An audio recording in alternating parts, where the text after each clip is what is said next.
chasing our tail is all I'm saying, right? That's all I'm saying. There's no downside. To me, there is. You're crazy.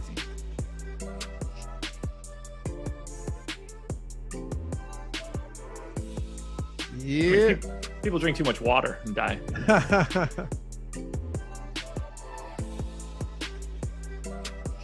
Yeah, what's going on, everybody? Welcome to the Awesemo.com NBA strategy show presented by No House Advantage. I'm Dave Loughran at Loughy_D. For those of you listening in podcast form, that's LOUGHY_D, joined by Josh Engleman at Josh Engleman on the Twitters. Back again, 3 straight days doing this. Adam's still a little under the weather, Josh. So here we are making it happen. Yeah, three in a row, 4 out of 5 it's going to be, because it's going to be you and me Sunday morning. Yeah, can't wait. I bet we're bringing the goods on Sunday morning, that's for sure. I mean, it depends on what you consider good. We should, let me go ahead and look and see how many games are on the If you Sunday mean bringing slate. the lethargy? Yeah. Ooh, if you search NBA now, oh, that's Microsoft Bing. Never mind. I just feel like a lesser human being by searching Bing. Did it default you to that or something? Yeah, I'm in. So I use Opera to open up my Twitter and some other tabs. So it's like outside of my Chrome. But Bing had a different display of the NBA slate in comparison to when you search it for Google. I thought Google upgraded, which I actually liked it. But then I realized I had Bing, which is. And you immediately changed your mind. Yeah, I feel like a lesser. It's like using Google Music instead of Spotify. I don't know. There's 3 games at 3:30 on Sunday, which we won't talk about, I guess. And then it's 3 games at 6, a game at 7, and a game at 9. So okay, so we got a 5-gamer. Yeah, which means that we can kind of do whatever we want. Should be fun, man. We got 9 games today, had 6 yesterday. Solid call, by the way. Chris Boucher. How about Boucher? Less than a 1% owned player coming out, decent score. I mean, not bad. Not bad. It was fine. I mean, he probably didn't matter all that much, but 1.55 FanDuel points per minute. But he did well. He did well. Which is really crazy. I would have never advocated for him the moment that we found out that Ken Burch was back. Of course not. I will take the credit from the earlier show and pretend like nothing else happened. Why the hell not? How'd you do yesterday? Break even. I got 2 into the top 200, so I'll take what I can get. I was a little disappointed. Just had more Sadiq Bey than Jeremy Grant. You know, dude, I had 50% Bey on FanDuel yesterday, and he was 15% owned. A lot more. That's the one you need to take advantage of. A lot more Davis than Steph Curry. I had no Steph. AD, most exposed player. Yeah, you would think it turned out a whole lot differently, but that's the thing. Got to hit it all. It's not like baseball where you can catch even like 2 zeros and still have some really good lineups. You know. Well, I also had Russ as my second most exposed player, and he was a steaming pile of shit. That's not good. I had some good lineups. It's just all in all, nothing that got there entirely, because you needed. There were certain plays that just were the same price as their counterparts and ended up being the guys you needed. And when that happens and you're on the wrong side of that, there are always going to be people that have those lineups that also have Sadiq Bey, also have AD, Reggie Jackson on that late game spot. So like Davion Mitchell, he would have been low on, but best I got to 129th out of 80,000 or whatever. So that's not bad. No, 2 into the top 1%. You can't really ask for much more. No, I was in a smaller field one. I think it was 15K. Up top, it wasn't the 100K, so I guess it was out of, I don't know. I'll tell you right now, this was DraftKings, obviously. The dagger there would have, I don't know, I guess like Anthony Edwards. That's what it was. It was a sick lineup, 44th out of 3,500.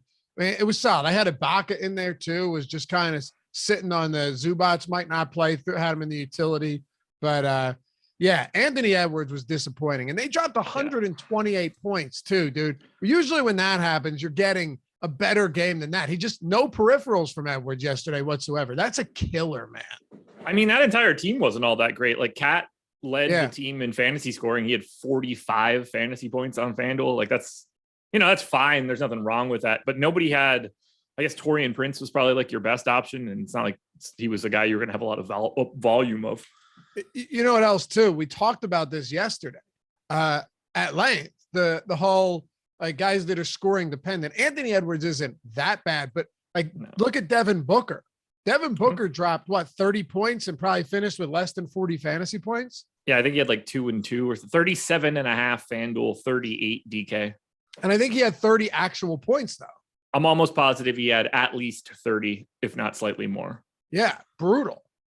So that happens. But today's an interesting slate because you already have, you look at our projections. Our projections are already accounting for certain players being, I'm assuming, and we have to, obviously we'll get into this a little bit more, but are we projecting, maybe not. I was going to say DeJounte Murray being out. On the back-to-back, it's basically impossible to manage the Spurs today. It's really tough. I don't know. What time is that game at? You're asking the wrong guy. It's at 8:30. Yeah. But we do have value already. And so after going through the process this morning, it's one of the harder slates. If Lock were now, it's one of the harder slates that I've seen in weeks and weeks. Everything is just ultra flat, really difficult to separate across individual guys. I basically didn't have anybody separating from the pack when I ran my crunches, and 1 minute either way would move somebody from like the 20th guy in my crunch to the 5th guy in my crunch just by very minimal changes. Yeah, that's a little scary. Yeah. Somebody said that Andrew Wiggins cost them. Yeah, again, that's kind of what I'm talking about. Like similarly priced guys, a little bit below him, Marcus Morris, Harrison Barnes, right? I don't remember exactly what Harrison Barnes did, but pretty much all of them were better than Wiggins. And another one that was disappointing, despite dropping 20 plus real points, Devin White was tough. Derek White, sorry, that was a tough one. I was like, I don't know who that is. So I think there is a Devin White. I was thinking of Devin Vassell, and then you're good. White. You're but good. Yeah, Derek White, that was tough. That was a tough one.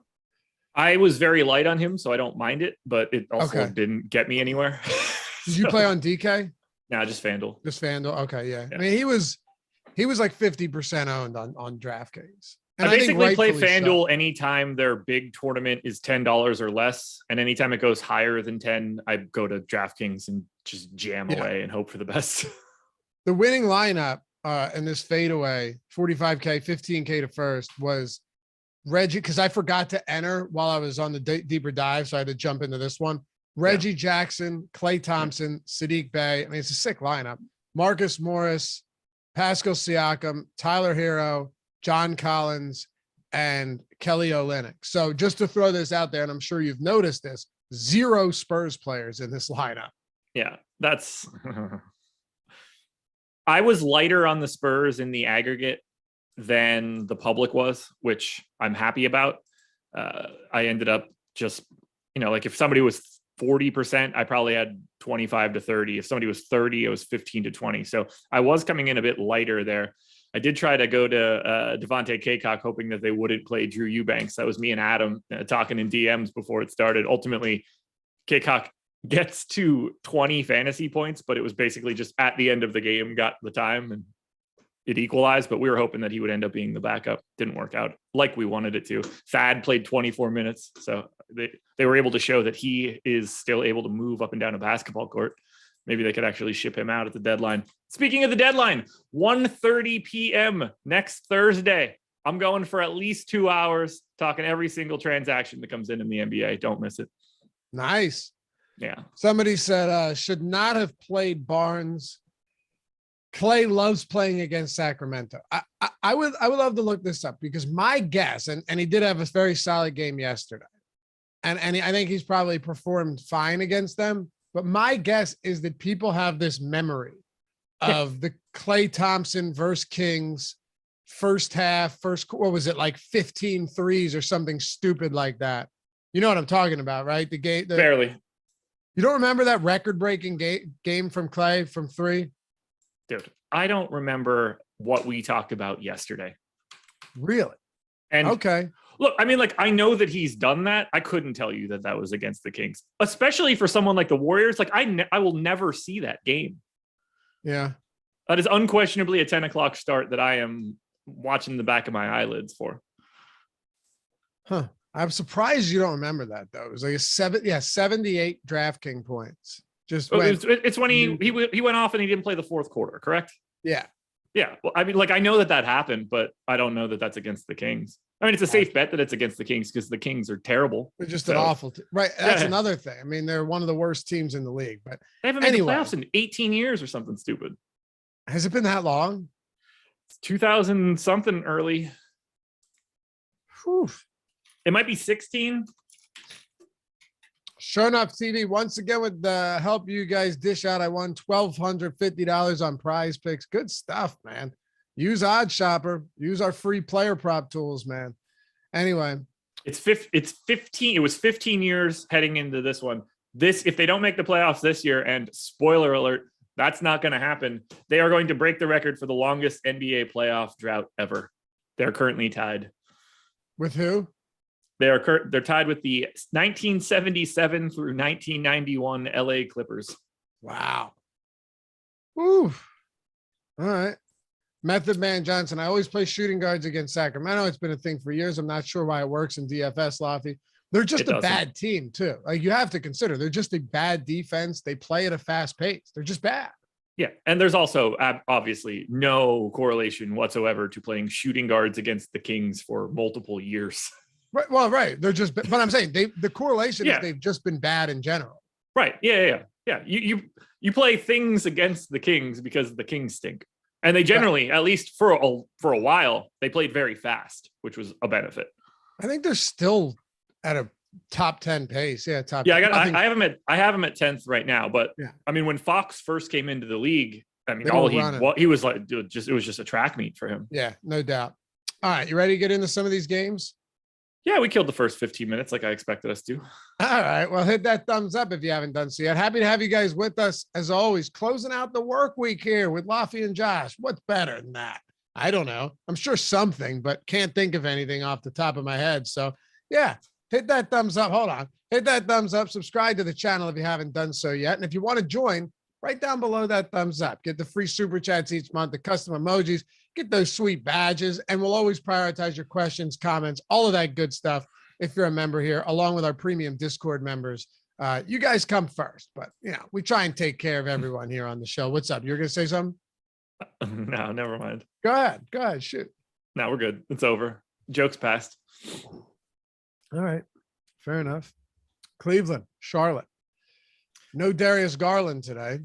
No. You had mentioned that we could see Goodwin start last game, and he did. He got a decent run. Chetty still played 35 minutes in that game.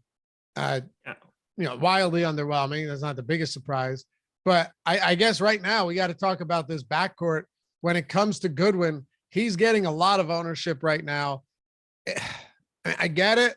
Him and Trey Mann up there. Trey Mann, who has like a 5% assist rate and 5% rebound rate. So this is going to be fun. But yeah, backcourt right now, you're getting a lot of Brandon Goodwin. Yeah. You're getting a lot of Brandon Goodwin. You're getting a lot of Chetty. I think that's both warranted.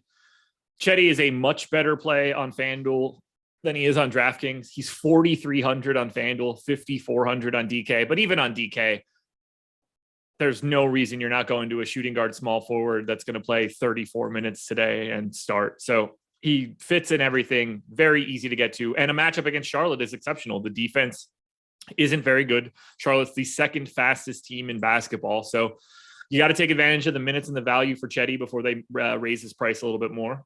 I think if we're expecting Brandon Goodwin to play 28 to 30 minutes, he's another great value. Point guard only on FanDuel, point guard only on DraftKings. I think Brandon Goodwin will look a bit worse as the day goes on and we firm up a little bit more value, but still a very solid value play that I don't think is going anywhere on this slate. I'm actually really happy to get to Evan Mobley on FanDuel. He's got power forward center, 7,300. I think you can make a similar case for Jared Allen. I think that on DraftKings, it's a little harder because he's only center eligible, but I mean, we're talking about a fantasy point per minute guy or more in Mobley and Allen.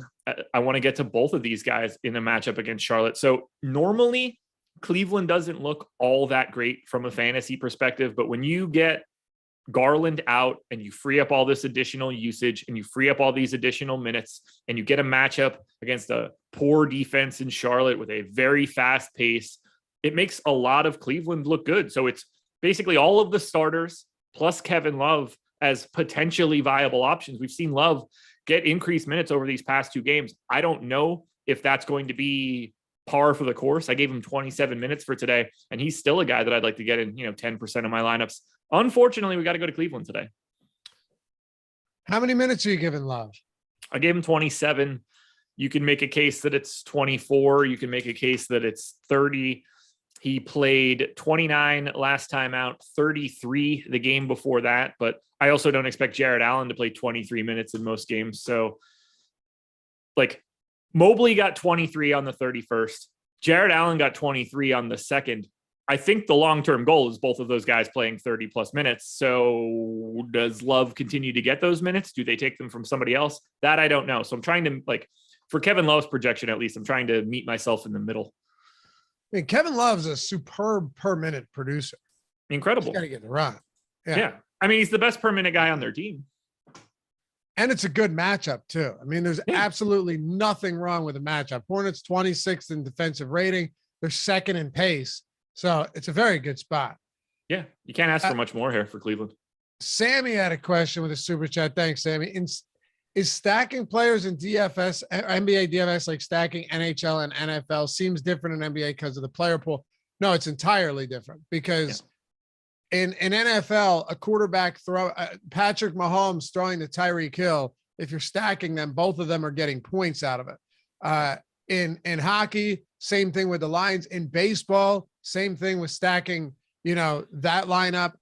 Basketball is entirely different. A guy could grab an assist off of that, but there's 4 more players on the court. It's entirely different. So no, it's not a priority. It's definitely not something you're looking to do like other sports.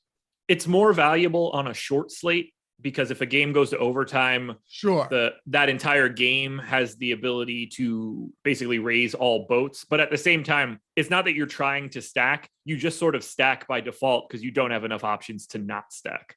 Right. Your shirt's tripping me out, dude. Do you need me to change it? I came immediately here from the gym, so this is I didn't see the Under Armour thing. I think you were out of Zoolander. I'm fine with that. It's interesting. It's like glistening and glittering and yeah, I don't know. It's not made out of normal material. Huh. I guess you can't see it in the screen. It's crystal. It doesn't do that to me on camera. It only does it in Zoom. Huh. All right. The preview window, if you guys got that shit's clear. Interesting. Yeah, not on YouTube though. Not on YouTube. I don't know. At least the podcast listeners are fine. You like anything else from Cleveland? No, I'm good. What about Charlotte on the other side? We're still waiting on Gordon Hayward. So we're working on some conditioning here. I don't know if he plays. I'm going to assume that he doesn't, but do you have him in right now? I do. You do? Okay. You do have him in. Yeah. Once anybody that's actually in a rotation gets labeled as questionable, I generally pop them right back in. It complicates matters in a way, but it's also Charlotte, and they don't seem to give a shit about giving anybody any extra minutes. So I assume if Gordon Hayward plays, he steps right back into 30 to 32 minutes, and you end up playing all of Charlotte because they just play an 8-man rotation or an 8.5-man rotation. So I think Miles Bridges is my favorite player. He was the last time out for Charlotte. He's going to be again here. But whether it's Bridges, Ball, Rozier, Hayward if he's in, Kelly Oubre, even Mason Plumlee to a degree for 5,100 on DraftKings if you want to do it. PJ Washington could play anywhere from 20 to 28 minutes. You just want to play a lot more Charlotte. Today is a good day for PJ Washington. If you want to play 2 bigs, if you want to play Washington and Plumlee a little bit more alongside each other, that's viable against Cleveland, given the fact that they play such a huge front court. But Bridges is the guy I'm looking at most. I gave him 36 minutes, a little over a fantasy point per minute, 7,500 on FanDuel, 8K on DraftKings. When all of these guys are available, Bridges has a 23% usage rate, almost 60% true shooting, gets a little bit from the assists, a little bit from the rebounds, a little bit from the steals. So he's there. And then clearly LaMelo Ball is pretty much always playable. 1.25 fantasy points per minute. I'm not really worried about the price all that much. No, like full on priorities, at least on the DK end. On FanDuel, I think LaMelo Ball and Terry Rozier are both a little too cheap, and that's why you're seeing 20% ownership coming into the two of them. But someone like LaMelo, where you got 28% usage, a 33% assist rate, and 11% rebounding rate, he does everything when he's out there, and it doesn't seem to matter whether Gordon Hayward is in or not. Lots of teams on the second of a back-to-back today. Yep. Detroit at home hosting the Celtics is one of them. We had no Cade Cunningham yesterday, so we'll get to that in a second. But with Boston, 8-point favorites, low total in this game, 214. One way to look at this is when you got all the other high-priced players, Embiid against Dallas, Jokic against the Pels, Doncic against the Sixers, Harden against Utah. The list goes on. How do you prioritize somebody like Jason Tatum? I mean, I don't think you prioritize anything from Boston today, at least on the DraftKings side. Nobody showed up in my sims more than 7.5% of the time. Nobody is owned more than 10%, which is Jaylen Brown at 9,100. If you get a Boston starter, don't freak out if they're in your lineup. But to me, that's not a guy you're putting in pretty quickly.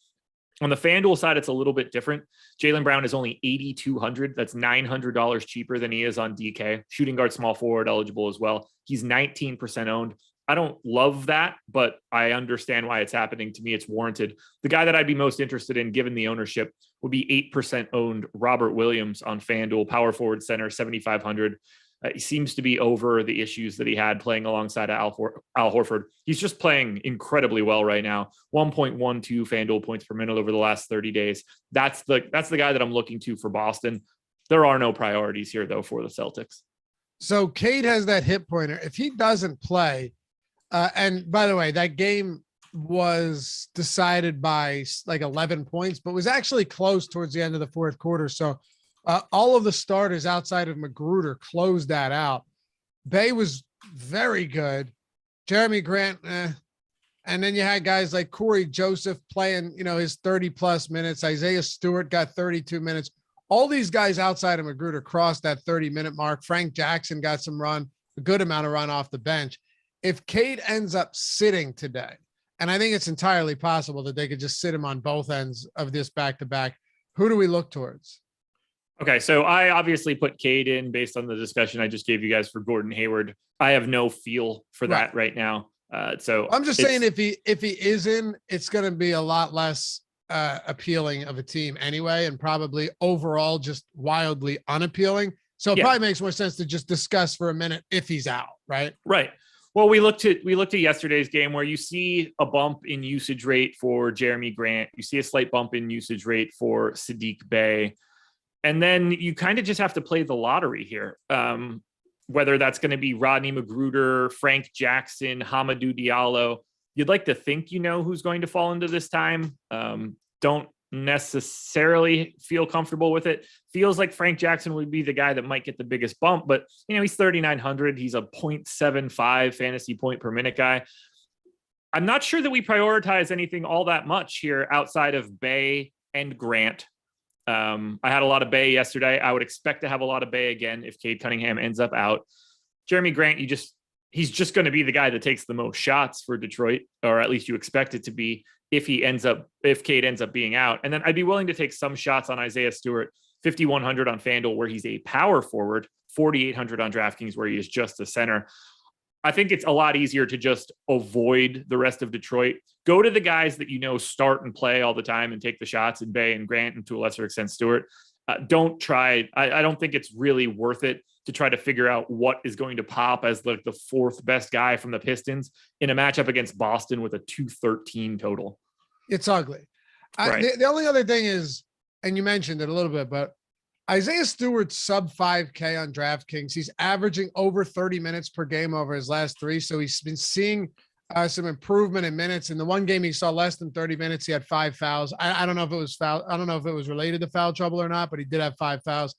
And he's averaging a double-double over that span. So 4,800, I have no problem with it. The only thing is, as we talk about all the time, just opportunity cost at guys that only have center eligibility. Yeah, the problem here for everybody at center is that there's 100 different centers. That's what I mean. Yeah. They don't go away. There's a sea of them. There's even a sea of guys that look just like Isaiah Stewart. Like, good luck picking between him and Nick Claxton, or good luck picking between him and Maxi Kleber, or even Al Horford to a degree. Like, these guys are all basically the exact same play in the same area. I do not enjoy sifting through that garbage. We'll pay attention to Cade Cunningham. We got the deeper dive tonight. Myself and Greg will be teaming up. That should be fun. You got Terry and Eric live before lock. So we got you covered no matter what, all the way up until lock for tonight's 9-gamer. Let's talk about Chicago and Indy then. So the Bulls, this is an interesting one, right? I don't know where you're at on Levine, but I personally think Levine sits here, and I'll tell you why. So first off, it is a spot where you could probably afford to do so, but they're coming off of an overtime game yesterday where he played 42 minutes, was already downgraded from probable to questionable. And we know that he's been dealing with the back spasms. So maybe he just wakes up today and he's feeling a lot better. But I think of all of these guys we talked about, Zach LaVine has a very good chance of sitting this game out. And they're facing this over the last month. The Pacers' defensive rating is close to 120, Josh. I mean, they have been almost 120 points per 100 possessions is outrageously bad. So it's almost like Miles Turner is really, really good defensively. Yeah, he is. And I mean, they've dealt with a ton of injuries everywhere, but he's the anchor for sure. I mean, I look at this spot and against this Pacers team, if Levine does sit, I don't know how, even on the second of a back-to-back after playing big minutes yesterday, that you wouldn't want to get to DeRozan and Vooch. Obviously, if Zach LaVine does not play in this game, DeRozan and Vooch and Kobe White take massive, massive bumps forward. I don't even know how to really talk about it other than like, we are replacing a guy in Zach LaVine that has a 30% usage rate and plays 36 minutes a game. It's just, you just play everybody else a lot more. I think DeRozan is basically properly priced and will likely be properly owned in those scenarios.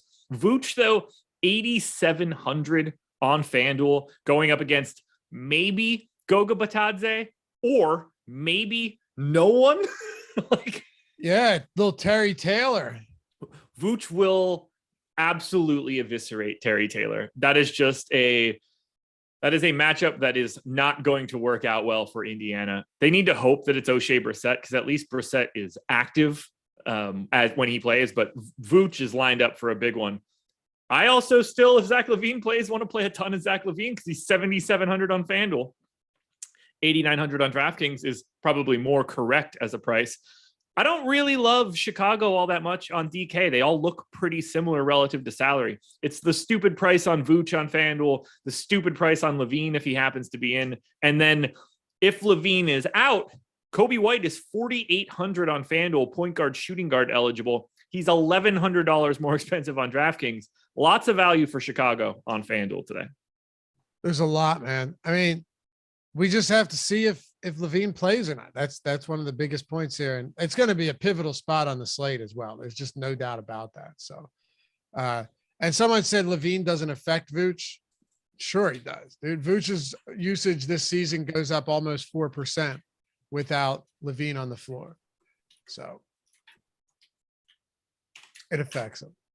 LaVine affects everybody, Josh. Yeah, you don't. If you're a 30% usage guy and you stop playing, every single person is going to be affected by that change. And it's not like he doesn't get assists too. I mean, he's got the second highest assist rate on this. He's actually a good passer. Yeah. Zach LaVine is really, really good. Yeah. Yeah. But also Vooch is a good passer. So I got but for a big man, Vooch is a good passer. Oh, He can do kind of everything. Right. So yeah, I mean, if you were to tell me that it makes no difference to you playing Vucevic if LaVine is on or off, I mean, that's no. His assist rate jumps to 20% with LaVine off the floor as well. Yeah, it's Just play Vooch. I mean, look, at 9,400, he still looks pretty good on DK. At 8,700 on FanDuel, it's not even up for debate. Anything else for Chicago? Nah. I can't really talk about Dosunmu. He doesn't do enough when he's out there. He had that one huge game like a week ago. Yeah, that one. And then people started chasing. Yeah. 0.75 FanDuel points per minute over the last 30 days. So yeah, no, it's been rough. With the Pacers, I don't really know what we're doing here. No. You just threw your hands up, so it assumes that I assume we're on the same page. Like we know Sabonis and Brogdon and Turner are out. That's easy, right? Yep. We know Isaiah Jackson, the guy who didn't start last game, is out. I'm kidding. Yeah. And I'm just happy they allowed all the Awesemo users to be able to late swap him after that's what after it happened. Yeah, because we teamed up with them for our Sims shows back during the quarantine. Yeah. We called in a favor. Yeah. So Batadze and Brissett, this is huge news. If both of these guys end up sitting, here's the thing. You know how you said that there's no way Terry Taylor will be able to survive against Vooch? You're right, but there's no recourse here either. Like you'd still have to play Terry Taylor. Oh yeah, it had nothing to do with Terry Taylor's no, fantasy output. Not you. I'm saying they're so limited in terms of bodies that Rick Carlisle won't have a choice but to at least play him for 30 minutes. Yeah, so this one's pretty difficult to talk about. So we can hit the things that don't matter. You're just playing Karis LeVert no matter what. No matter what news you get about Goga Batadze or O'Shea Brissett, none of it matters. Karis LeVert's going to play 32 to 36 minutes. He's very clearly the most popular play on Indiana, 28% owned on FanDuel. It's only 12 on DraftKings at 8,400, but you're still going there. That's the guy that you want no matter what news you hear about the Pacers. To a lesser degree, you can do the same thing for Duarte or for Justin Holiday. After that, maybe Goga if he starts, 5,300 on FanDuel, 5,800 on DraftKings. I don't think he looks all that great. I gave him 27 minutes. I also have O'Shea Brissett in. You know, if Goga's out and Brissett can play, he's a $3,600 small forward on FanDuel, maybe. Power forward center on DraftKings, maybe. If those guys both happen to be out, you kind of got to give Terry Taylor 30 minutes and then you're just going to play a bunch of him. But you're only going to play a bunch of him on DraftKings because he's 4,200 on DK, power forward center eligible. He's a $5,500 shooting guard on FanDuel. Yeah. Yeah. So 5,500 at shooting guard on FanDuel for Terry Taylor, $4,200 power forward / center. I'd love to know how they come up with some of this stuff. I think FanDuel's is very height related because they had Paul Reed as a shooting guard earlier this season. And that's sort of like a similar output where Paul Reed is like an undersized 4'5" guy and they call him a shooting guard for, I don't know why. Basketball Reference has him listed as a shooting guard. I mean, he's 6'5" or whatever. Yeah. It's not, I get it. And what I'm saying, it's funny to me how I don't care who's right or wrong. It's just funny that they be such a massive discrepancy in position. It just makes very little sense. So like, let me look at this here. I want to go back to Austin P. Terry Taylor. Terry Taylor was a 4.5 at Austin P. Now he did shoot 83s. And he was a senior. So he shot 83s as a senior at Austin P last year, 28% from three. How did he rebound? Pretty well. He was the 7th best offensive rebounder in the nation last year. 190th in defensive rebounding rate, which if you think there's, 350 college basketball teams, being in the top 200 is really, really good. Yeah. Did you say 7th? Seventh in offensive rebounding? 7th. Yes. He had a very, very high usage rate, ultra efficient. He actually had the 390th best block rate, which you don't normally expect for someone like that. I don't know. Good for him. Wow. Okay. Yeah. Sounds active. Yeah, he's definitely, I mean, they should just put like position ? No, just let you play him wherever you want. Yeah. Yeah, if he's like a free position. No, he gets like the wild card. Terry Taylor's price or position is utility. That's crazy. All right. Yeah, that's what it should be. Seriously. Yeah. All right. Well, I mean, listen, let's just clear this up, right? If Goga and Brissett are both out, Terry Taylor just has to be, you got to play it. Yeah. He'll be incredibly popular. And he should be, especially coming off that game.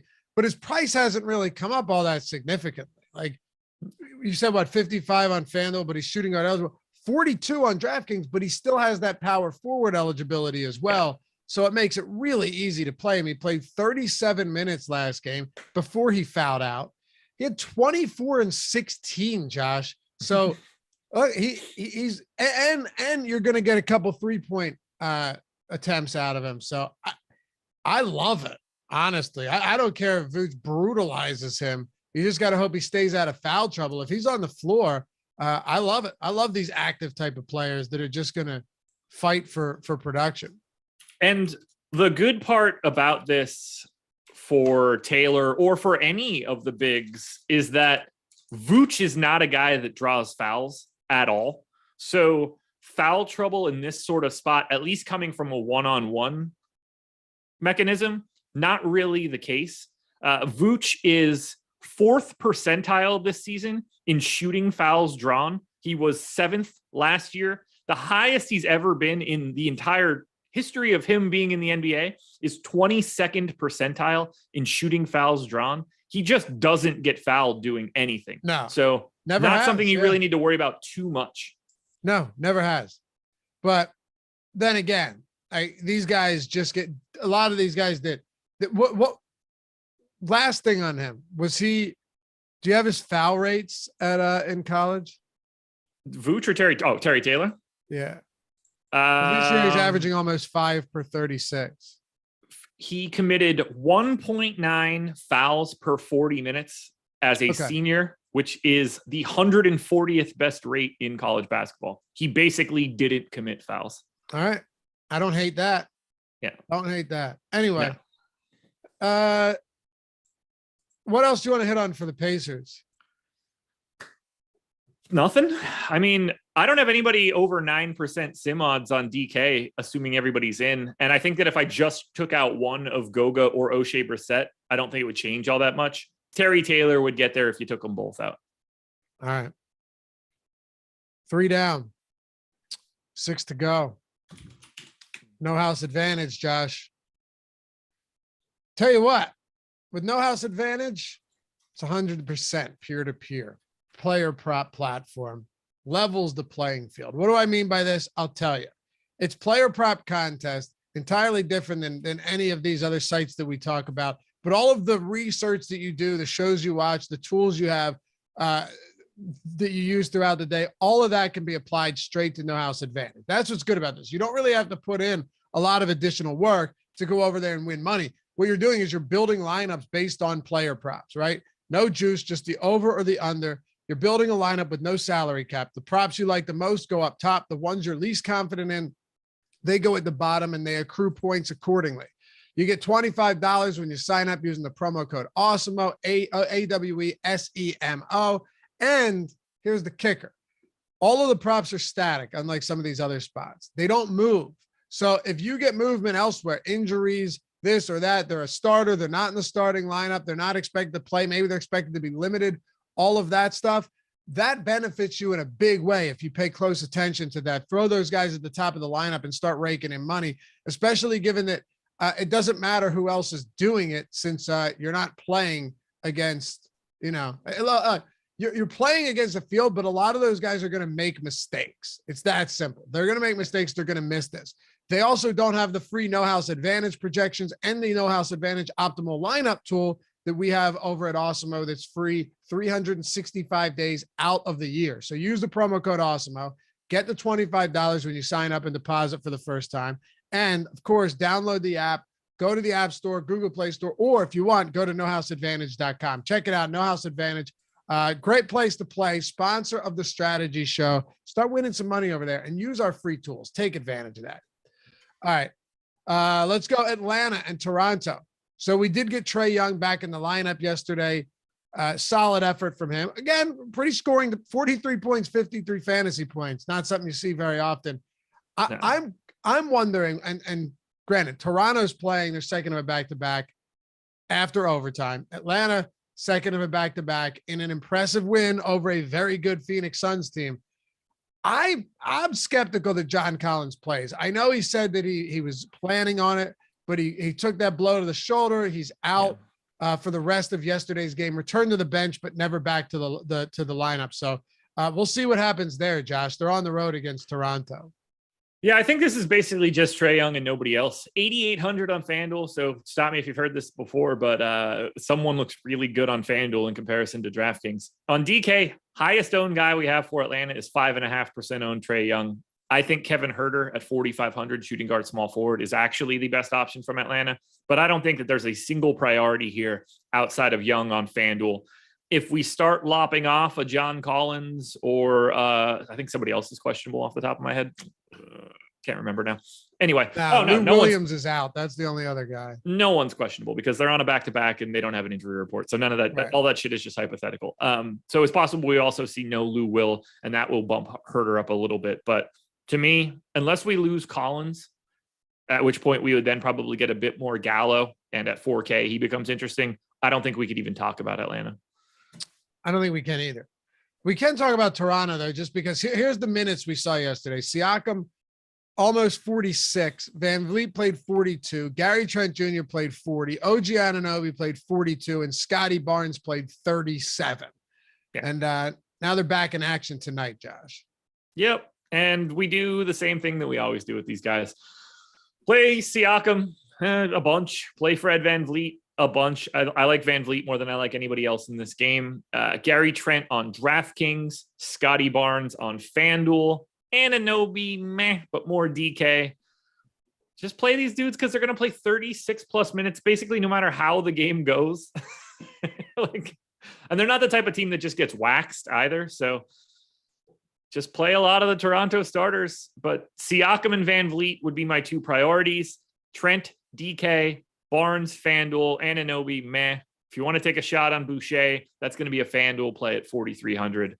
Van Vliet is the guy, though. 24% usage, 32% assist rate, and an all-star nod.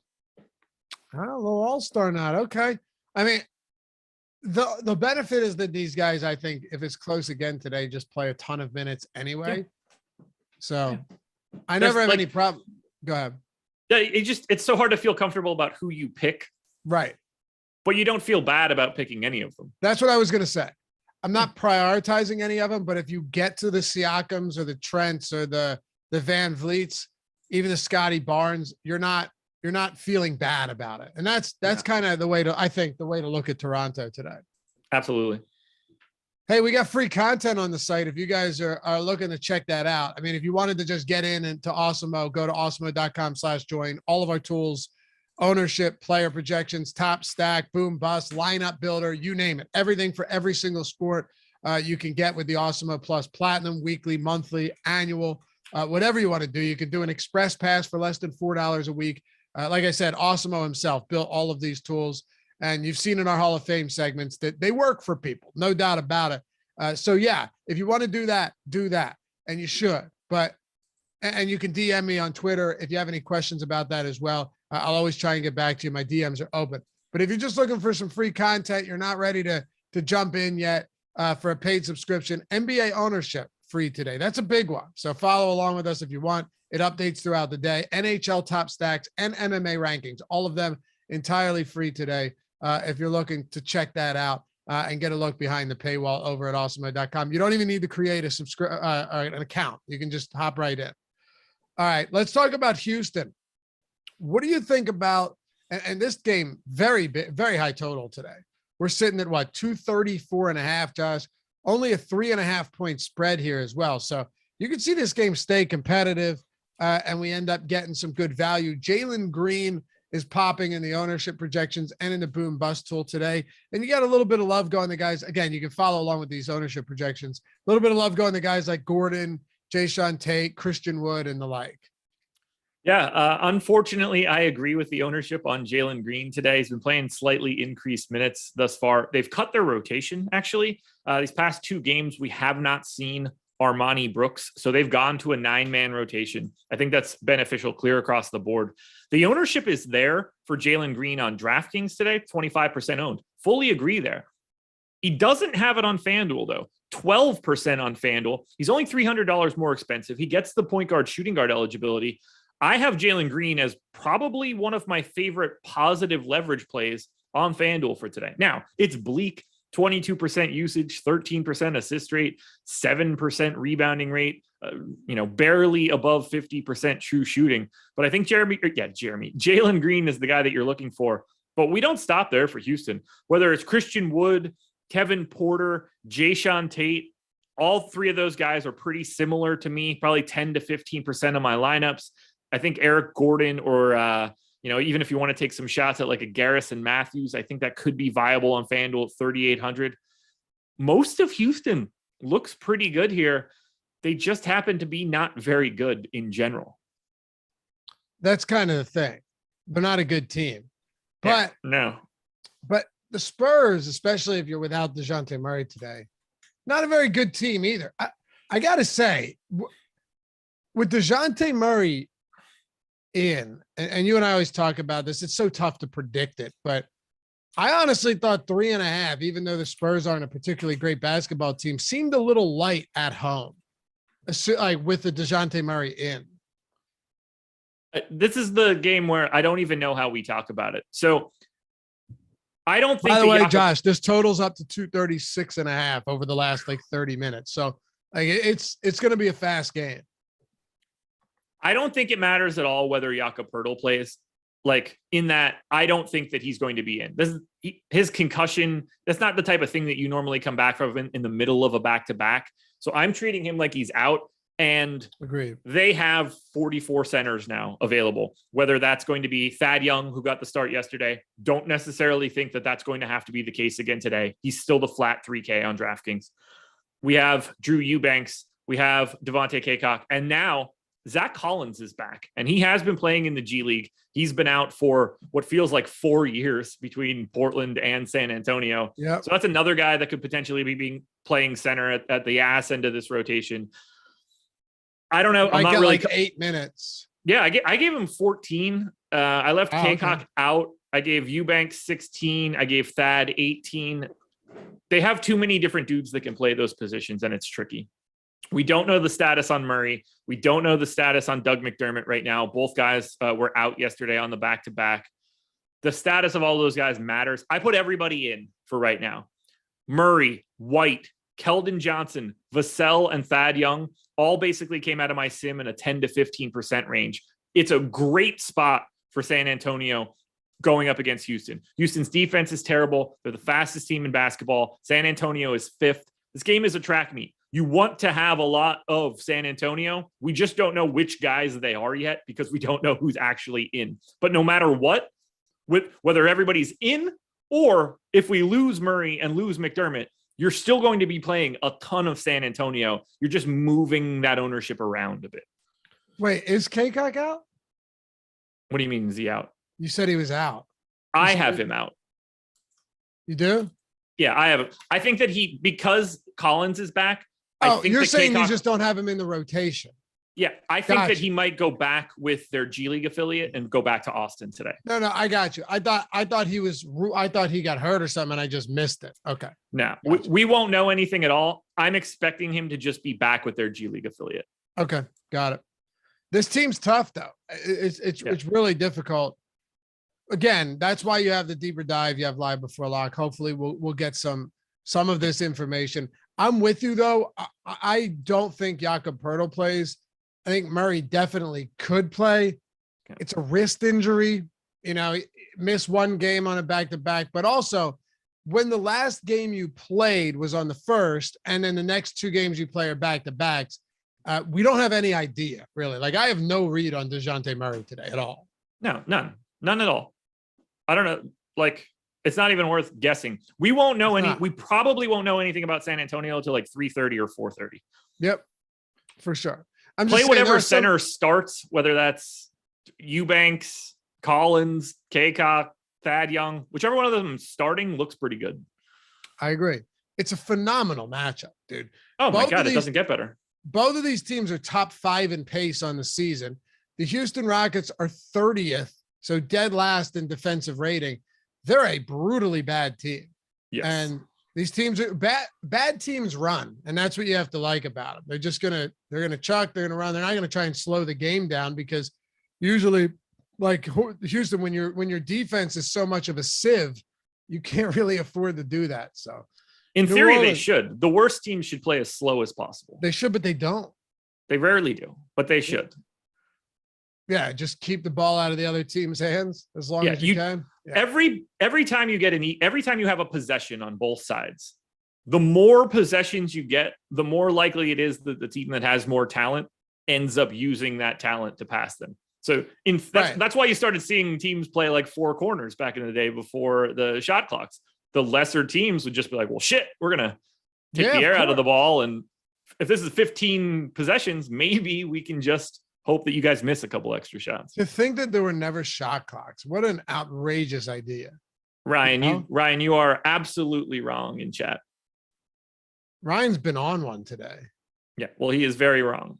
About You do not want to give the better. You don't want the faster a team plays, the better it benefits the better team. What happens though is if they play slow and they're just bricking up shots and the opposing team's just coming down and draining them, you can no longer afford to play slow once a game starts getting away from you, because you got to make that up. Right. But yeah, like, I mean, think about it. The easiest way to describe this is like this. If I were going to play Michael Jordan one-on-one, or LeBron James, or whoever you want to play, if the goal is first basket wins, I've got a much better chance of beating LeBron James or Michael Jordan in a game of one-on-one than I do if I have to play them to 100. Yeah, I guess it's a tough one, because you're not, I don't know. You don't want to give better teams more opportunities to show that they are better. At that point in time, the law of averages will come out and you will be in trouble. Makes sense. Pelicans in Denver. This could be fun though, man. All right. So Pelicans and the Denver Nuggets. Pelicans 6-point dogs, 222.5 total in Denver, up in the altitude, or as our one buddy used to say, the gravity. Remember? Oh yeah. But you know what? He took it like a champ, and now it's just become a running bit. Yeah, he's it's like, so well, does the gravity affect the road teams? And you do remember that? I think that was. I do. We were just like, nah, man, they're not playing on the moon. No. Hey, I got a question for you. Ben's answer was objectively no. I mean, he's just such a curmudgeon and a recluse that I should have known. If I gave you, and only you, can't take Katie, can't take the dogs, just you, a free trip to the moon. Yeah. Would you do it? So the problem here is that I can't take my dog. That's what I know you too well, man. No, but you can go with some friends. How about that? You can go with 2 friends. What are we doing on the moon? Just like bouncing around, like dancing around. I almost said like Lance Armstrong, like a moron. You can take those sick buggies out. Be pretty sick. If you left your footprint on the moon, Josh, it would never leave. It would be there forever. Do you know that? I mean, it would be there until we conquer the moon. Right, but there's no wind. So it would just, there you are. Yeah, I'd be doing like snow angels and shit. You'd have to. Would you do it? Yes or no? Would you take the trip? For free, you get to go to the moon. Yeah, I'm on like Bezos's metal dick to the sky. Yeah. I'm in 100%. I think I am too. I mean, because I want to find out how fake space is. Don't do this. That would be amazing. Someone like you that believes in none of that stuff, if you just came out and said that space is fake. Do you think it is? Do I think space is fake? Yeah. Sort of. All right, I'm sorry, guys. Let me hear this, and then we'll get back. We're moving at a pretty good pace here. Just tell me why. I don't have like a good way to back this up or anything like that. It's just that I think that everything is fake. I find space really hard to wrap my head around, you know? Because you believe we're kind of in a simulation. So that yeah. So okay. Yeah. So like it's possible that nothing up there is real. Just everything's like an illusion, maybe. Sort of, yeah. Okay. Huh. But you would definitely go to see if it's fake. Yeah, I mean, I would like the more information I can get, the better. I'd be very intrigued by all of that. The thought, so there's a shot at the beginning of whatever the most recent like David Attenborough documentary is on Netflix, where I assume, I don't know where they are, whether it's a shot from the moon or like one of the satellites or something, but it's a shot where you're coming up and cresting and it's showing, you're looking back at the Earth in like, you know, crystal clear HD. And that trips me out to no end. It is just this blue dot in the center of infinity. Yep. And I can't wrap my head around that to think like, oh, 12 billion light years, we get the edge of the solar system. That's always, I can't with that shit. So it makes more sense to me that none of that is legitimate. It actually is impossible to process, you know, in our pea brains. It is. Right? People don't even think about it, that we are just a dot somewhere in, we're a speck of dust floating in the air in the middle of your kitchen. It's infinite. It's crazy. But you would do it though. We'd do it. I'll go out to space with. I couldn't do it alone. I'd have a panic attack and die on the moon. But if I can go with like friends, I'm in. Yeah, I would do it for sure. I would love to do that, man. Anyway, Palik, I had to get your opinion. A lot of people say no. I think it's an experience of a lifetime. I mean, I don't think it is. That's like if you turn that down, you're dumb. If you don't want to do that, you better never go like bungee jumping or skydiving or doing any of that garbage. Right. Get out of here. Yeah, right. Because that is the ultimate extreme sport. Yeah. No doubt. It would be fun, man. It would be fun. I'd love to hit you with like a 2.5 mile pass.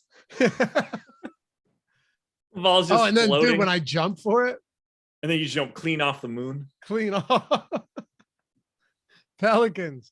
Denver, the New Orleans Pelicans 6-point dogs, as we pointed out earlier. Josh Hart questionable. Not really worried about Temple and Hernan Gomez anymore because you got Joe Val and most of these guys back. But what are we doing with the Pels today against Denver? Nothing. So I put Hart in. Highest guy in my sim was like 8%. Highest owned guy in this game on DraftKings is 8% owned Brandon Ingram. I agree with it. He's 14% owned on FanDuel. I think that's viable at 7,800. But to me, outside of Brandon Ingram and Joe Val on FanDuel, there are no priorities. I wouldn't even call those guys priorities, but they're Brandon Ingram and Joe Val. Like they are the two best players on the team. So never a problem to go to them. I just don't really see anything here for the Pelicans. And if Josh Hart is out, it opens up Nickeil Alexander-Walker a little bit from a minutes perspective. But again, like I don't really want to go to all that much from the Pelicans. I don't see it when they're at full strength. We have no Willie Hernan Gomez. I think that just means Jackson Hayes is a straight backup center. Hit that thumbs up too if you haven't done so yet. We're at 146, John. We got 620 people watching on a Friday. So that's I think we pushed this north of 200. Yeah. No reason not to. Hit that thumbs up. It helps a lot. Certainly does. Hey, let's talk about Denver. The Nuggets, Nikola Jokic. I mean, that price does not come down at all, and it shouldn't. And he's got a good matchup against the Pelicans. But to me, this is one of those spots where ownership could vary kind of wildly based on what type of injury news we get, Josh. Like if value just continuously opens up and this becomes a clear stars and scrubs slate, you might see Jokic become even more popular than he is, even though he's so expensive. I like him. He's not my preferred pay up option, but clearly I'm happy to get there. I got him at 1.76 FanDuel points per minute tonight. I completely agree with the ownership across both sites. I don't think you play anybody else really from Denver on the FanDuel side. I think that you can get to Barton, to Morris, and to Gordon on DraftKings. Gordon not really pulling the ownership, 4% owned. Barton is pulling the ownership at 13. I'd be happy to just flip-flop those two guys. But 12-4 for Jokic on DraftKings is a bit of a tough pill to swallow. It is. There's no doubt. What I'm saying is it might actually just be an easy play if guys like Murray end up being out and a bunch of other guys end up sitting. But we'll see. It's still a lot of time to go. But there's a bunch of guys that we don't know their statuses right now. Do you like anything else from Denver? So I have Aaron Gordon as the best play on DraftKings from Denver. Okay, I thought you were going to say the best play on DraftKings. No, just the best play on Denver. So he would be like a low-owned positive leverage play that I'd be trying to get away from somebody chalky in that sort of range. But to me, no priorities on the DK side. Jokic is the only guy that I would even be trying to roster on FanDuel. All right. Hey, Brooklyn and Utah. Rudy Gobert's still out, but Spider Mitchell's back, so we can talk about that. I guess first we'll kick it off with the Brooklyn side of things. James Harden, Kyrie Irving, both the two top options on Brooklyn, usage wise, no Kevin Durant still. How do you rank someone like Harden among the other top tier players? Did you tell me who your favorite top tier player was yet? I don't think so. Is it Embiid? It is not Embiid. It's not. Okay. Close. So who do we not get to yet?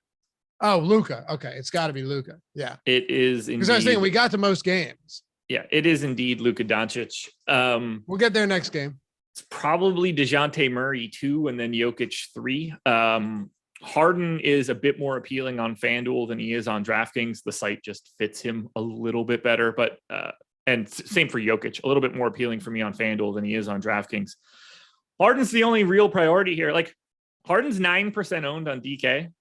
The second highest owned guy from the Brooklyn Nets today is 1.3% owned Blake Griffin, if you want to know how not interesting the entire Nets team is.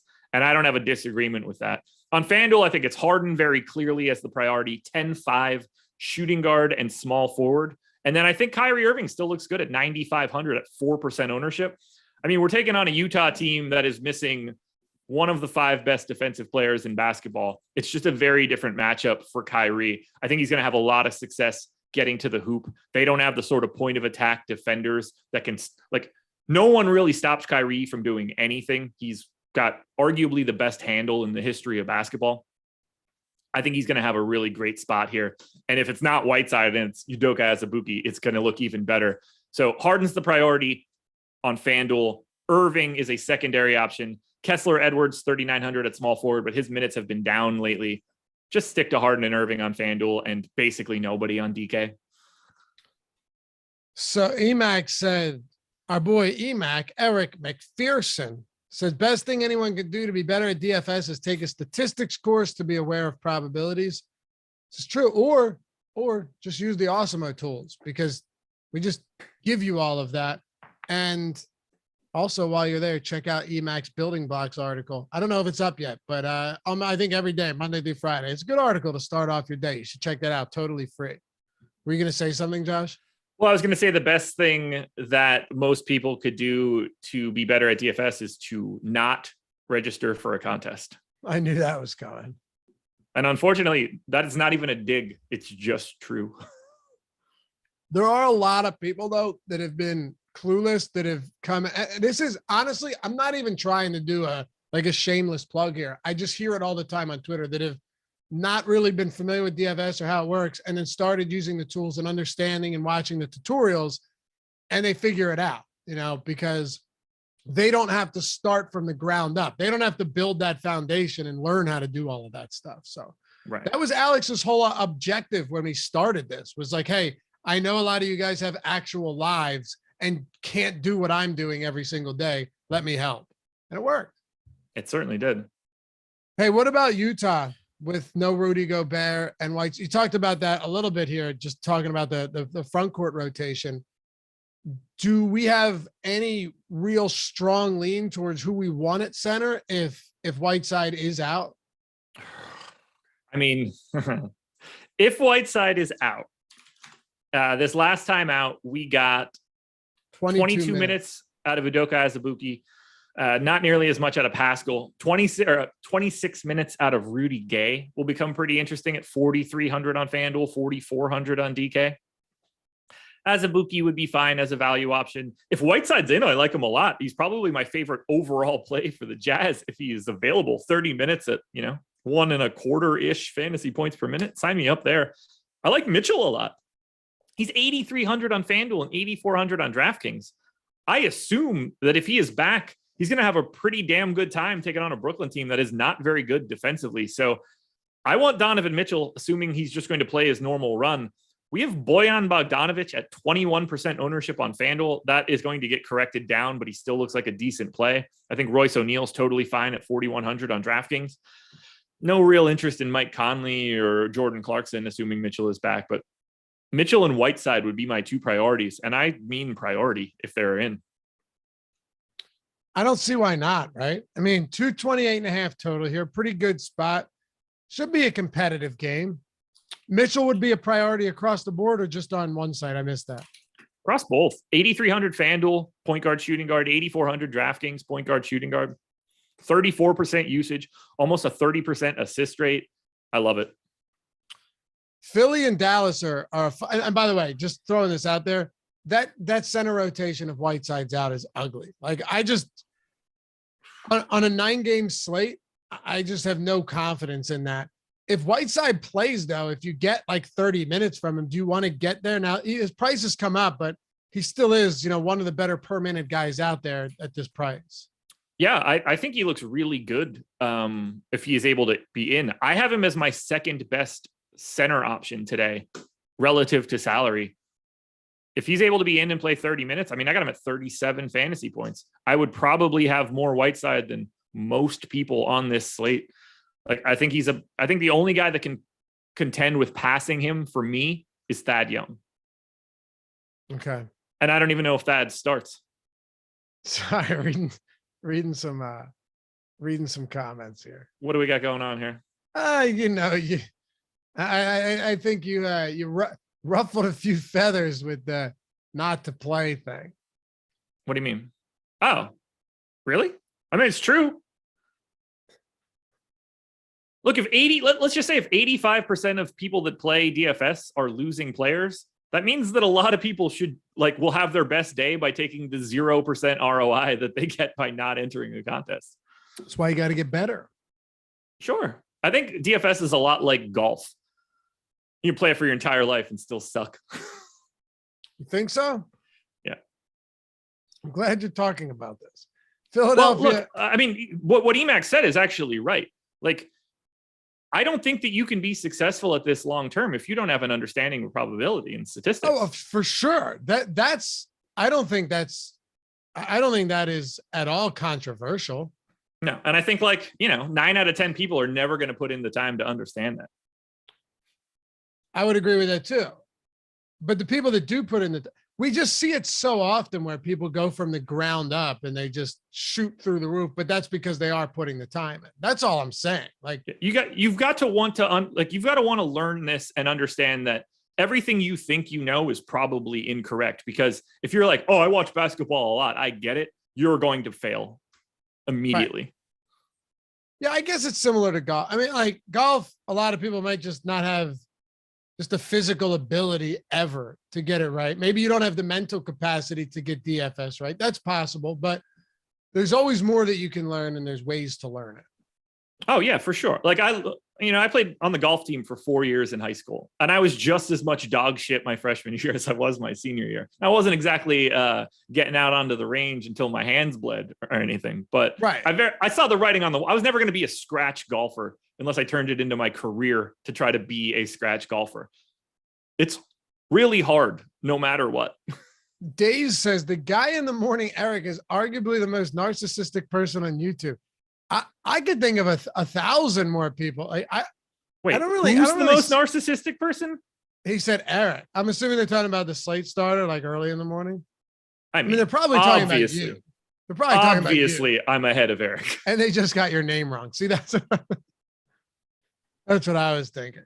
Yeah, no, it's not even narcissism though. There's a word for it. I just don't know what it is. I don't think I'm narcissistic. I don't think so. You're just an asshole. Yeah, that's a better word for it, Right? unquestionably. I mean, that's fair, right? Yeah. I mean, Adam is people have to understand that narcissistic. like a lot of this is shtick. Sorry to break the fourth wall or whatever, but a lot of this is just said to make you laugh on the other end of this Oh, I know. Zoom call. I think most people that watch this, I do think understand that a lot of it is just trying to get a reaction out of one another and from the audience. And I don't mean a negative reaction. Like, we enjoy when you guys get in on the fun with us. That's just makes the show better. That's why we do this show. So it's weird. I don't think that I'm great. I just think that I'm a lot better than most. I think in life I have a competitive edge over it. But I also am. See, this is the difference. I'm more than aware enough, just life in general, not DF, like life in general. I'm more than aware enough to be like, that dude is just better than me. Like, I think you can accept that too with certain things, right? You're like, they are better than me and always will be better than me. And there's nothing I can do about it. Agreed. Yes. Right. I don't ever think that I'm going to crack this code better than Alex did. Right. And I'm just talking life in general, not even. But that's just like one very obvious example in this case. Yeah. Like, there are people that I talk to where it's just like, oh my God, I'm dumb. Yeah. I think that's a good thing. Recognizing that you're stupid. It is. But that's a skill in its own right. But here's the thing. I'm telling you this right now. That means you're not stupid. Yeah. I've thought about that before. I am uneducated in that particular media. Yes. But real stupid people don't know they're stupid. You would agree with that? 100%. Yeah. See, I know I'm not stupid. I'm just also not that smart. I have found my place in this world and I do well with it. I'm also very good at talking. You got to just find your niche and run with it, Josh. That's what you do. So true. I mean, I'm sure you and I would both like to go back in time 10 years and change the collegiate things we do, and not even just like lifestyle choices. But if I had known that I could talk for a living about sports, God. I don't get the sense I'm getting a finance degree. Yeah, bro, I went to school for psychology and dropped out of my last semester. Yeah, but here we are. It all worked out, didn't it? It did. I wouldn't change a thing about that. I wouldn't want it to be something else. I feel though, like if I did go to school for broadcasting, I might just be worse at it because they try and teach you stuff that like people don't even do anymore. Yeah, it'd be some boom goes the dynamite asshole. Yeah, times are changing though, man. Like podcasting and all that stuff, it's different. You know, it's different. But I'm not egotistical. What's that? Jeremy Savage says I'm egotistical. I don't think that's accurate. I don't know. I mean, I have a book behind me that's called Ego is the Enemy because I mean, I definitely, struggle with that. I think we all do. Excessively conceited or absorbed in oneself. The real definition of ego, though, is just thinking that like you're more important than you are, even if it's bad, right? I've done way too many psychedelics to think that I am important in any way. I think that we are all equally unimportant. Right. Pretty much everybody watching this, me, you, we don't really mean much of shit to this entire planet. The real smart people who would be better cleaning us out. Yep. Pretty much. That's God, I can't remember his name. Comedian, Australian. The one that goes on like the gun bit, the long stories. Yes, Jim Jeffries.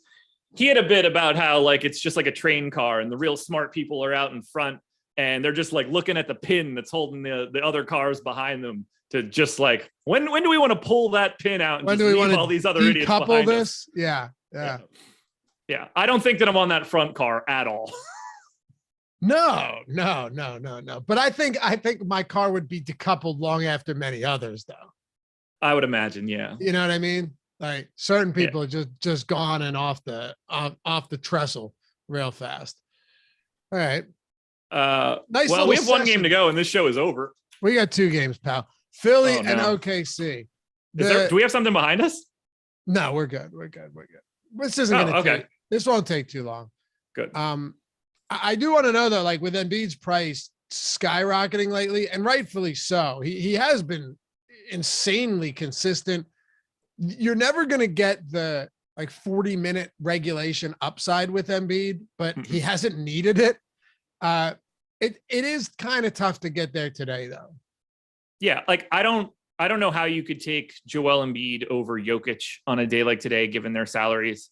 I know Embiid's been on a heater. I don't necessarily think that's just par for the course. Maybe if Seth Curry's out, that helps a little bit. The matchup helps for the course, Josh. The matchup helps a lot. I Dwight do think Powell and Marquise Chris aren't the guys that are slowing him down. Right. I do think it's par for the course, though, and not because it always would be, but because he has to. Like, yeah, that's the only way they can win. I got him in for a 35% usage rate at 61% true shooting, 20% assist rate, 20% rebounding rate. Dallas plays really slow, and so does Philly. Dallas is 27th in pace. Philly is 25th. I just don't know how you want to go here. Like, clearly Embiid has a ceiling to become a problem no matter what. I just don't know if that's worth it at that 12th price tag when you have a million other center options. There is not a priority on Philadelphia for me on either FanDuel or DraftKings. I don't get the sense I'll have anything here. And that includes my boy Maxey, who I pretty much have permanently. Yeah, pretty much. Dallas, Luka Doncic, your favorite top tier player today. Yeah. I totally get it. I mean, I'm also, first of all, you have no Kristaps Porzingis, and to be fair, in the past, it hasn't made a huge difference for Doncic, but it's not exactly a bad thing. He's been on a torrid pace lately, and listen, the Sixers defensively, they're fine, but I do think with Embiid asked to do so much offensively that it does take a toll on them, and you've seen that in recent weeks. So I'm all about Luka Doncic today. I'm with you 100%. I love him in this spot. And you got a little late night hammer action on your top price player. That never isn't fun. Yeah, we talked about it on Wednesday. I'll mention it again. And you started by mentioning that we don't really see a change for Luka Doncic when Kristaps Porzingis is off the floor. And that is true. We do see the change when there's no Porzingis and no Tim Hardaway. And that, I think, is the big distinction. Luka Doncic has a 40% usage rate with those two guys missing. 48% assist rate, 16% rebounding rate. So to me, I want to pay up for Luka. 11.4, you get point guard, shooting guard on FanDuel, 11.9 on DraftKings. He is my preferred pay up option. I think you can still go to Brunson, who's playing 34 minutes a game at around a 0.9 fantasy point per minute rate. He looks a bit better on FanDuel than he does on DraftKings, where he's $700 cheaper. I think Dorian Finney-Smith works as a value option. Maxey's pulling a little bit of love, 4,400 on DK. I'm guessing that probably goes away. Just center eligible, just becomes a little tougher, but should play 28 to 30 minutes. I'm happy to be there, but Luka Doncic is my priority. He is my preferred pay up option for the day. Ready to wrap this up? OKC in Portland. Yeah, and unfortunately, we actually have to spend some time here. Yeah, we do. The thing is that SGA is out a while, and then Aaron Wiggins is out. Robinson Earl is out. Listen, I get that Trey Mann is going to be popular today. I get it. If some news breaks like San Antonio, you could see that ownership come down a little bit, but this is like this is the type of value that I like playing least. And what I mean by that is, yes, he's got point guard eligibility, but if you look at the numbers, it's just 7% assist rate, Josh, 5.5% rebound rate. These dudes are the absolute worst because they're not elite scorers. So you're going to have games where he just doesn't score, but doesn't produce anything outside of that. Again, I get why he's popular. He should play considerable minutes, but even last game, 41 minutes, people look at that, go 41 minutes, good fantasy production. He had 0 rebounds and 3 assists to go along with 29 points. I don't know if I can bank on 29 points. So I get it. I totally do. But these players like Trey Mann always concern me when they're super chalky. Yeah. So like, he's very clearly a good point per dollar play today. No way around saying that. I have him normally as a 0.77 fantasy point per minute guy. I am projecting him in this game at 0.9. And I still think that he is significantly over-owned across FanDuel and DraftKings. Right. To me, he's a very easy guy to get away from, and I think we'll get some more value throughout the day. Still a good point per dollar play for sure. I like getting to Kenrich Williams. I think he's basically a comparable value to Trey Mann at significantly less ownership. I like the idea of getting to Baisley, although his ownership is probably a little aggressive. Let's just have the conversation now. Josh Giddey continues to just be 6K on FanDuel. He's 44% owned. He's arguably the best play on FanDuel, and I get it. So you guys should know you should be playing Josh Giddey on FanDuel. $1,700 more expensive on DraftKings. Very much less interesting. But that Baisley, Mann, Kenrich, Williams trio, that's probably the best spot across the board for it. Don't be afraid to take a shot at Ty Jerome. Ownership's already there, so it might not be the best spot. Similar story for someone like Dort. He's fine. I probably like fading Oklahoma City more than I like playing Oklahoma City today. I think it's a pretty reasonable point. Or just going for the guys that are getting less ownership than the chalky ones, because there's no way you're not going to get some Trey Mann if the slate started today. Or, the slate started right now. Yeah, I figure I have like 20% on DK. Yeah. But, third of the field, the guy's just not very good. And you don't need him to be very good if they're getting the minutes, but I don't know. Last game was kind of a perfect storm, 41 minutes, and he just shot extraordinarily well. What was he shoot, like 8 for 14 or something? So, and 6 of 8 from 3, Josh. Might not happen again. Yeah, I don't feel confident that it will. Hey, what about with Portland then? If we go, Larry Nance is questionable. I don't know how much of a role that's going to play, but with someone like Nas Little out for the year and some other guys being down, he could come back and get a decent amount of minutes and kind of throw a wrench into the works. But where are you going with Anthony Simons? He is my favorite, coin flip favorite option. 6,600 across both sites. He is the guy that shows up more in the aggregate than anyone else. But Portland's a lot like Toronto, except for they don't play the 40 minutes.